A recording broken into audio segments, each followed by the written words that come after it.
Capitalism, जब भी हम ये सुनते हैं हमारे दिमाग में क्या आता है? प्राइवेटाइजेशन। क्या गवर्नमेंट के जॉब्स कम होंगे? क्या देश बेचा जा रहा है? एक बात तो पक्की कि कैपिटलिज्म का इंडियन सोसाइटी में एक नेगेटिव परसेप्शन है।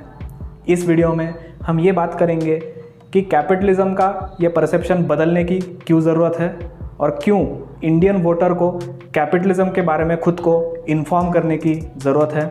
This is the Indian capitalist and you are watching Paisa and politics.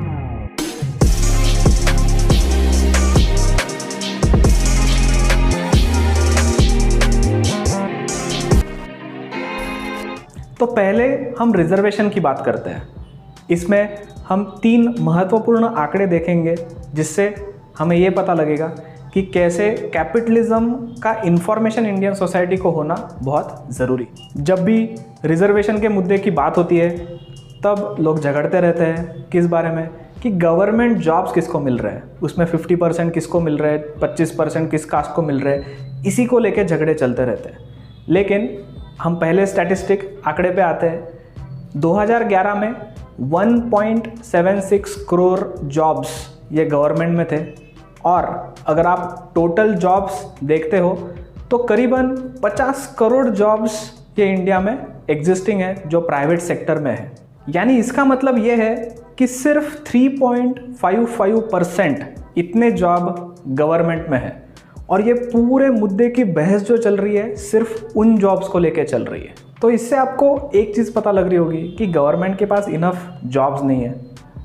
इसका मतलब यह है कि हमें प्राइवेट सेक्टर जॉब्स के पास भी देखना पड़ेगा। इससे हम दूसरे आंकड़े पे आते हैं। दलितों की संख्या इंडिया में 20 करोड़ तक है।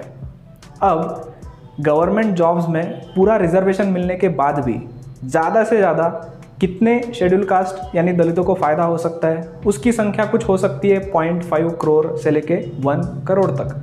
बाकी 19 करोड़ जो दलित है उनका क्वेश्चन हम डिस्कस भी नहीं कर रहे and that is also one of the problems. और ये बाकी 19 करोड़ दलित है कहाँ? इससे हम तीसरे आंकड़े पे आते हैं। 70% जो इंडिया के दलित हैं वो एज लैंडलेस लेबरर काम कर रहे हैं एग्रीकल्चरल सेक्टर में। अब इनका फ़ायदा कैसे होने वाला है? यहाँ पे कैपिटलिज्म का नॉलेज आना बहुत ज़रूरी है। इनको इंडस्ट्रीज़ में काम करने से बहुत फ़ायदा होने वाला है। तो इसके लिए क्या करना पड़ेगा? हमें इंडस्ट्रीज़ को फ्री करना पड़ेगा, उनको रेगुलेशंस हटाने पड़ेंगे, उनसे टैक्सेस कम करने पड़ेंगे और इन्वेस्टमेंट क्लाइमेट को बढ़ाना पड़ेगा। अब ये सब कैपिटलिस्ट आर्ग्यूमेंट्स है। अगर इंडियन सोसाइटी में ये आर्ग्यूमेंट्स हम करते और एग्जिस्ट करते तो शायद ये सॉल्यूशंस ऑलरेडी हमें मिलते रहते। लेकिन सच्चाई ये है कि ये हो नहीं रहा है and that is the first argument why कि इंडियन सोसाइटी में कैपिटलिज्म का एटलीस्ट इंफॉर्मेशन जाना बहुत ज़रूरी है। तो ये बात हो गई इशू की कि इशू के सॉल्यूशन के लिए कैपिटलिज्म की इंफॉर्मेशन होना ज़रूरी है। दूसरा मुद्दा आता है गवर्नमेंट सॉल्यूशंस के बारे में। बहुत बार इशू को कुछ सॉल्व करने के लिए गवर्नमेंट सॉल्यूशन देता है और कैपिटलिज्म का इंफॉर्मेशन यहाँ पे बहुत काम आता है। किस चीज़ के लिए? गवर्नमेंट के सॉल्यूशन के प्रॉब्लम्स देखने के लिए ये बहुत ज़रूरी। इसमें से एक सॉल्यूशन है फ्री इलेक्ट्रिसिटी यानी सब्सिडी जो फार्मर्स को दी जाती है।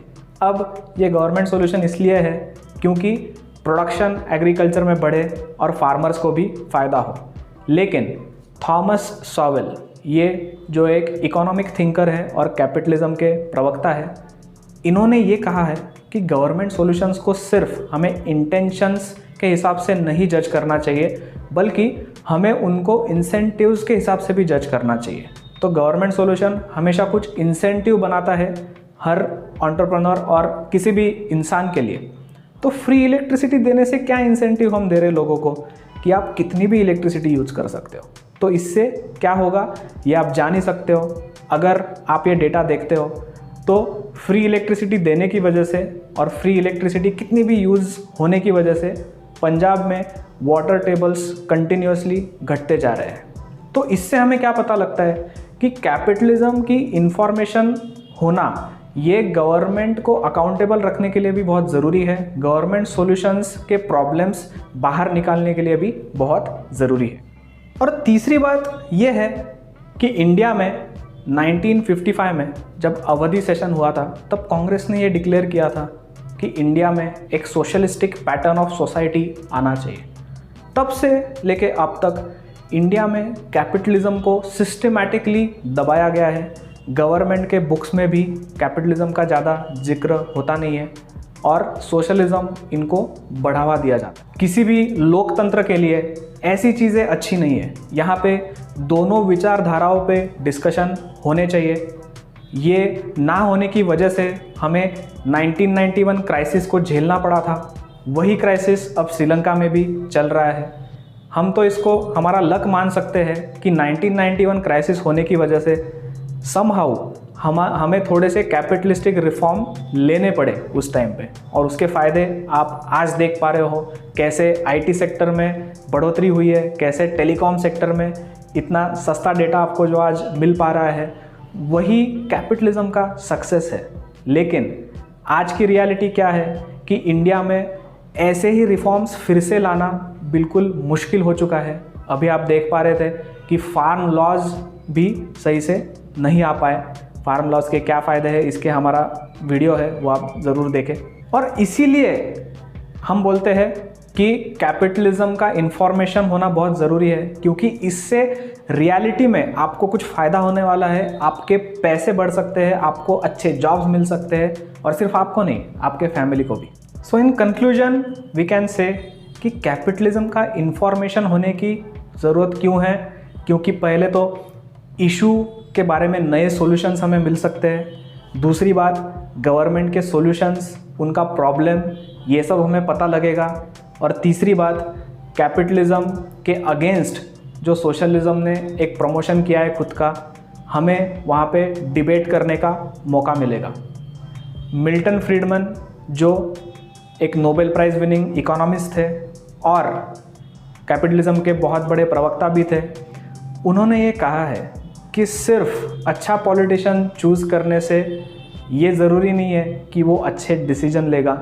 हमें ऐसा पॉलिटिकल क्लाइमेट बनाना पड़ेगा जहाँ पे बुरा पॉलिटिशियन भी मजबूर हो जाए अच्छे डिसीजन लेने के लिए। एंड दैट इज़ वाई हमें कैपिटलिज्म का इंफॉर्मेशन सिटीजन्स तक लेके जाना पड़ेगा, ताकि एक वेल इन्फॉर्म्ड डिबेट बने, एक पॉलिटिकल क्लाइमेट बने जिसमें पॉलिटिशियन कैसा भी हो, हमें अच्छे डिसीजंस और अच्छे रिफॉर्म्स देखने को मिले। With that message we end this video. Thank you for watching.